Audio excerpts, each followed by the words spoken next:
Good morning everyone. सकाल बेला देखते पाচ্ছ एक कप लिकार चा निये बसे गेছি। आज सारा दिन किछु खाबो ना, এই লিকার চার উপরে থাকবে। তো সন্ধ্যাবেলা কোজাগরি লক্ষ্মী পুজো করব। এবছর আমি প্রথম নিজের হাতে কোজাগরি লক্ষ্মী পুজো করব। আমার মা লক্ষ্মীকে এবছরই আমি এনেছি আর প্রতিষ্ঠা করা হয়ে গেছে। সে ভিডিও হয়তো তোমাদের সাথে শেয়ার করিনি। তো যাই হোক, এবছর নিজের হাতে কোজাগরি পুজো করব। তো কোনো ভুল ত্রুটি হলে তোমরা ক্ষমা করে দিও। तो दुपुरबेलार टाइमे किछु फल किनलाम। এবছর অল্প স্বল্প নিজের হাতে আর রান্না টান্না করিনি, অল্প স্বল্প কিছু দিয়ে দেবো, পরের বছর দেখা যাবে, ঠিক আছে। তো কিছু ফল কিনে ফুল কিনে এখানে দেখতেই পাচ্ছ এটা নতুন মিষ্টি দোকান। তো মিষ্টি টিষ্টি কিনে তারপরে সি সাইডে একটু গেছিলাম, কিছু নাড়ু নিয়ে এসেছি। তো আনার পরে দেখো সারা দিনটার কিছু ব্লগ করি, মানে কিছু ভিডিও করিনি। এই সন্ধ্যাবেলা দেখো এই যে মা লক্ষ্মীকে চান করিয়ে দিলাম।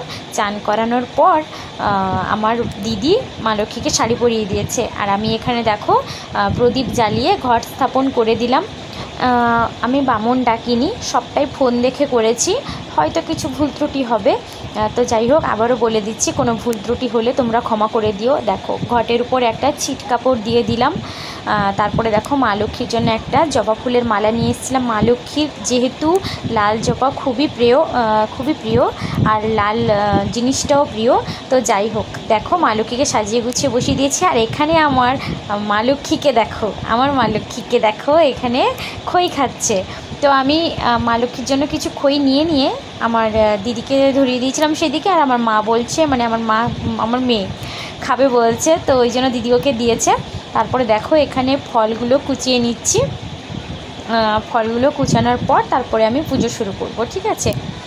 তো একটা পাত্রে আমি সব রকম ফল, 5 রকম না 7 রকম ফল নিয়ে এসেছি। সব কটা ফল কেটে কুটে ভালো করে গুছিয়ে নিচ্ছি। আর তরমুজ না কেমন কাটা হবে বুঝতে পারছিলাম না। আসল কথা হচ্ছে পুরোটা দেব না, অল্প দেব। তো ওই জন্য দিদি আমাকে শিখিয়ে দিচ্ছিল কেমনভাবে কাটবো। তো দিদি সেখানে বসেই আছে। জানোই তো, তোমাদেরকে বলা হয়নি আমার দিদির বেবি হবে, এখন হয়ে গেছে। যখন ভিডিওটা এডিট করছি তখন হয়ে গেছে। যখন লক্ষ্মী পুজো হচ্ছিলো তখন আমার দিদি প্রেগনেন্ট ছিল। তো সেই জন্য ও বেশি কিছু কাজ করতে পারছিল না, ওই জন্য মা লক্ষ্মীকে শাড়িটা পরিয়ে দিয়েছে। এটাকে কি বলে ঠিক ভুলে গেছি, মানে মনে ছিল এই মুহূর্তে ভুলে গেছি। তো এটাতে মা লক্ষ্মীর ধান থাকে। তো ধান যতটা এনেছিলাম দিয়ে দিলাম, তাতে একটা সুপুরি, একটা কাঁচা টাকা দিয়ে দিলাম। তারপরে দেখো কুচনো ফুল কিছু আর বেলপাতা আমি সব ফল আর মিষ্টিতে দিয়ে দিলাম।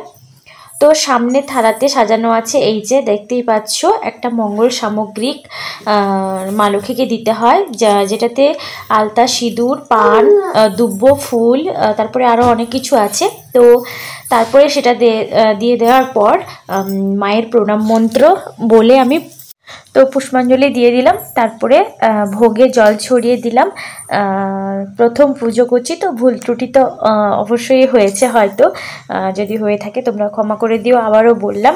তো ভিডিওটা কেমন লাগলো অবশ্যই কমেন্ট করে জানিও, আর আমার মা লক্ষ্মীকে কেমন লাগছে একটু কমেন্ট করে জানিও। তো চলো ভিডিওটা এখানে শেষ করছি। ভালো লাগলে লাইক শেয়ার করতে ভুলো না, আর চ্যানেলটিকে সাবস্ক্রাইব করে দিও যারা ইউটিউবে দেখছো, আর যারা ফেসবুকে দেখছো তারা আমার চ্যানেলটিকে ফলো করে দিও। চলো টাটা সবাইকে। এখানে আমি লাস্টে ধূপ ধুনো মাকে দেখিয়ে দিলাম, লাস্টে প্রদীপ দেখিয়ে দিলাম।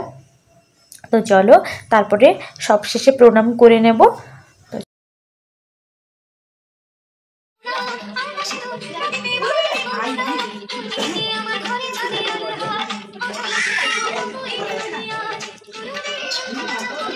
মা লক্ষ্মীর ব্রতকথা পড়ে রাত্রে খেয়েছিলাম প্রসাদ, খিচুড়ি পায়েস।